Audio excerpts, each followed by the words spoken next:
ولا زال التعادل قائم بدون اهداف.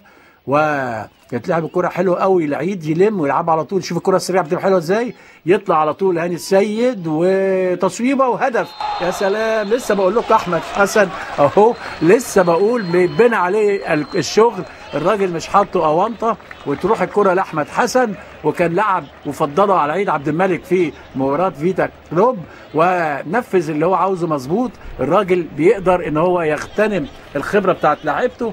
وبعد ربع ساعه احمد حسن اهو، بص الخبره هنا هتجيله من عيد جايه له ضله، هي جايه له ضله. بص الخبره بقى، الخبره هنا دي خبره، كلها خبره ومهاره. خبره احمد حسن في الدقيقه 16 من زمن الشوط الاول يحرز الهدف الاول لنادي الزمالك بتمريره من دفاع الجيش، يستغلها استغلال كويس قوي بمهارته، ويرقص ايهاب المحص اللي كان جاي كده زي السمانه. وادي الكره، بصوا من الخبره بقى، خدوا واحده كده، خد ايهاب المحص وكره لا تصد ولا ترد. عماد السيد